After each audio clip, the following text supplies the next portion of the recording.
In 1993, a new face appeared on Bangladeshi cinema screens in the film Qayamat Teke Qayamat.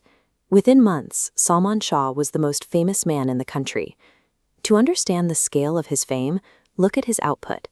Over a span of just 3.5 years, he starred in 27 blockbuster films. That is a relentless pace of production that dominated theaters across the nation. He was called the Prince of Dhallywood.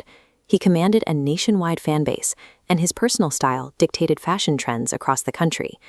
Then, at the zenith of his career, the projector cut out. On September 6, 1996, the 24-year-old actor was dead. The physical reality of the discovery was grim. Salman was found hanging from a ceiling fan in his new Eschaton Garden apartment in Dhaka. When police initially classified the event as an unnatural death, a grieving public reading the news flatly refused to believe it. That instant rejection laid the groundwork for a celebrity tragedy that would consume Bangladesh for the next 3 decades. The state's case began with a single phone call. Salman's wife, Samira, made a distress call to the police to report that she had found him hanging in their home.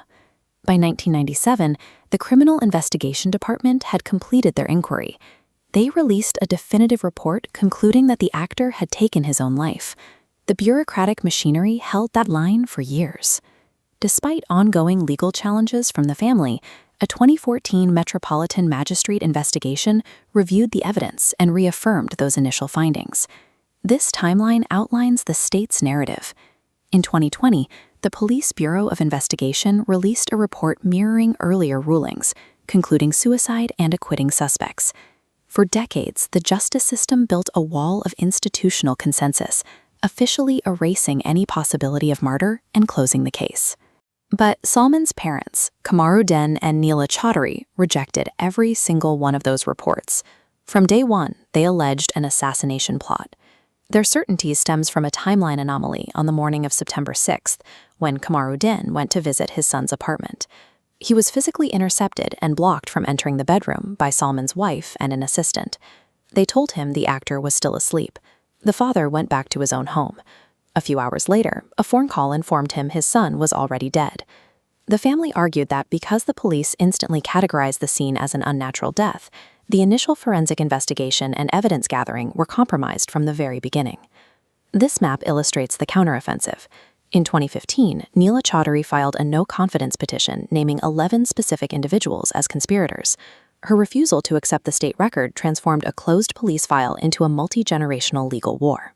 In 2025, after nearly 3 decades of the state dismissing the family's pleas, the legal consensus finally broke. A court made a landmark decision, officially siding with Neela Chaudhary and overriding the 2020 suicide ruling by the Police Bureau of Investigation. The consequence of that ruling is that a 29-year-old cold case has now been officially reopened as an active murder investigation, with new hearings scheduled for the upcoming year. While Salman's uncle, Alamgir Kumkum, has long voiced frustration over the delays of the justice system, the family maintained their patience, outlasting endless bureaucratic hurdles. Today, Salman Shah is remembered for the 27 films that defined an era, but his name is now equally inseparable from the case file that has survived 3 decades of investigations and reversals. His career lasted less than 4 years. His family's fight to change how that career ended has now lasted 29. In the end, the official record of Salman Shah wasn't written by a police bureau, but by the parents who refused to stop filing petitions until the state was forced to look again.